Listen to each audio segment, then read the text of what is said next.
I'm at Saltons Marina and Pool for Motorboat and Yachting today, looking at this, which is a used XO 270. Now this is a boat that launched in 2013 and it's quite an intriguing boat. XO is actually a Finnish company, although these are built in Poland, as is often the way, and but it's built very much with the Finnish ethos of high performance and practicality. And one of the most unusual things about this boat is the hull, because the hull is actually aluminium. So everything from here down is aluminium, and that makes these super tough. If you look at workboats, for example, they're always aluminium, and it's a very, very strong hull. It's also a very good seaboat. These have got a 24-degree dead rise right to the transom, so it's a real serious deep V, and it makes it a very capable high performance boat. And we'll come right to the back here and take a look on board. This is all engine under here. In fact, if I lift this hatch, I can show you. There's a couple of catches here. They have these very chunky over center catches, which are nice and secure. And then we can lift this and we will find a Volvo Penta D4 300 in this boat. The inboard engines were all singles, and with this engine you're getting probably about 36, 38 knots flat out. They did do the larger D6 370 in this boat as well. That took the top speed up to around 40 knots, and indeed there's a Yanmar as well, also a 370.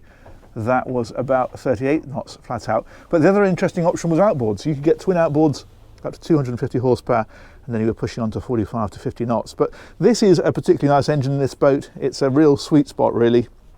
It does give you, as I say, that sort of mid-30s plus maximum speed, and very comfortable cruising at sort of 25 to 30. Anyway, we'll drop that one back down, and I'll give you a look through the rest of the boat.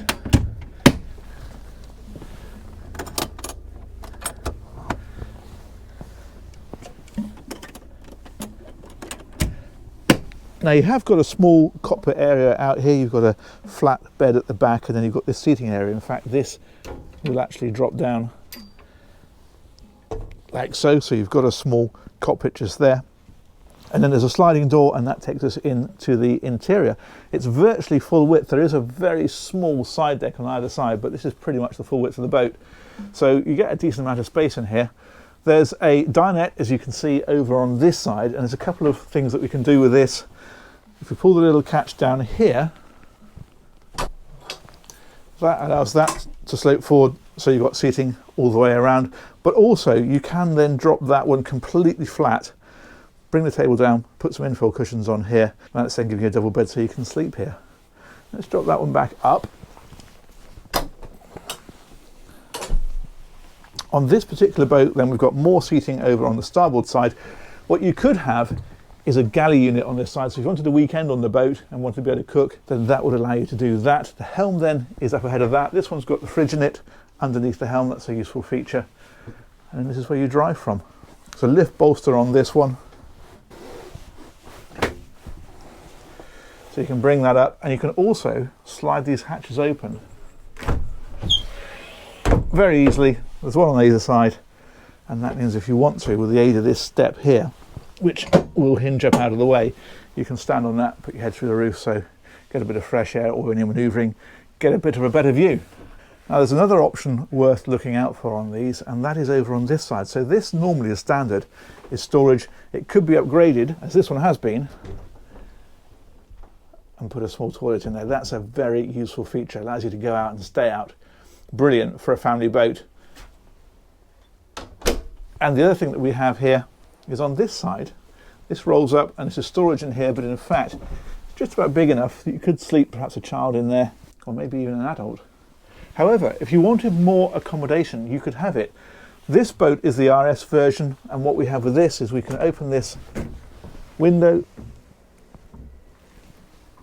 and then the door hinges open as well, and that takes us out to this bow cockpit.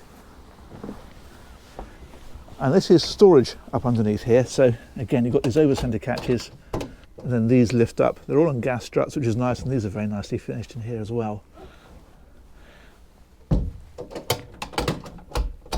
and there's another one there at the front, and an anchor locker right up in the bow.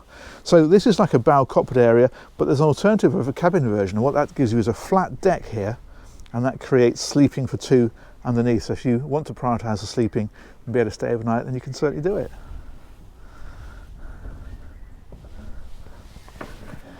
So there you go, XO270, a couple of versions to think about there, quite a lot of engine options, but whatever you go for, a very serious offshore performance machine.